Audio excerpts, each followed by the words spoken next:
শীতকাল একদিকে যেমন উপভোগ্য অন্যদিকে তেমন ভোগান্তি। গরিবদের জন্য তো বটেই, তবে আমার একটু বেশিই ঠান্ডা লাগে।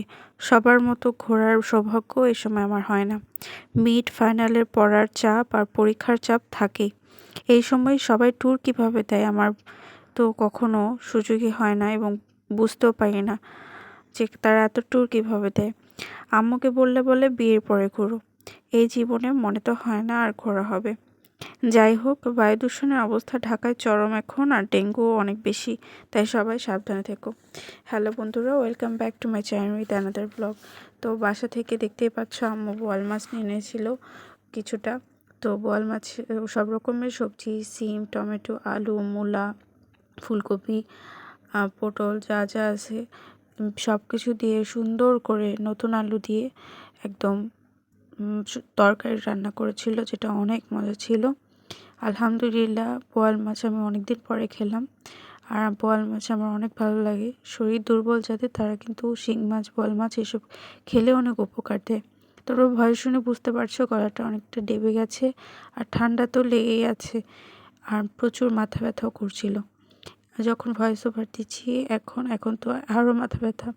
তারপরও কী করা, তোমাদের সাথে ভিডিও শেয়ার করা আর পড়াশোনাই তো আমার কাজ।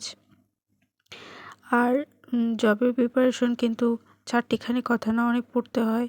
কিন্তু যদিও আমার এখানে ওখানে দৌড়াতে হয়, ফ্যামিলিকে টাইম দিতে হয়, তাই ওভাবে পড়ার একটা সময় পাই না। তো বোয়াল মাছটা সুন্দর করে আম্মু রান্না করে ফেলেছে। আর এছাড়াও বাসা থেকে অনেক অনেক সবজি আরও এনেছিল। আর কুমড়ো এর মধ্যে দিয়েছিল কুমড়ো বড়ি। আমরা এটাকে কুমড়ো বড়ি বলি, অনেকে বড়ি বলে।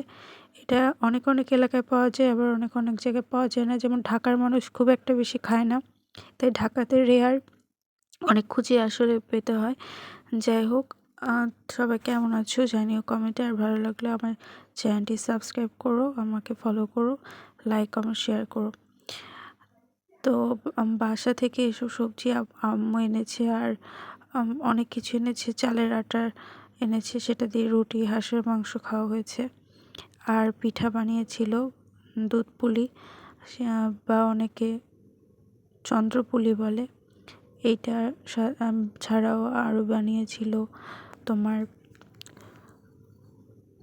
ভাপা পিঠা বানায়নি এবার যদিও, কিন্তু এটার সাথে কয়টা সিমই পিঠার মতো বানিয়েছিল, কিন্তু ওইটার রসে ডোবানো হয়নি, এমনি বানিয়েছিল। আর মেইনলি চালের আটার রুটি বানিয়েছিল হাঁসের মাংস খাওয়ার জন্য। আর আলাদা করে সিম, যেটা গাছের আর কিছুটা কেনা, মিক্স করে আম্মু বোয়াল মাছের তরকারির সাথে ভেজেছিল। এটা অনেক মজা ছিল। আর এবার সিম কিন্তু অনেক মানে ভালো লাগে ভালো করে রান্না করলে। আর সিম কিন্তু আমার এমনিতে অতটা খুব বেশি প্রিয় না, কিন্তু আমি শীতকালে শুধু সিম ভাজিটা খাই, অন্য সময় পাওয়া গেলেও সেরকম একটা খাই না। তো আজকে এই পর্যন্ত, আল্লাহ হাফেজ।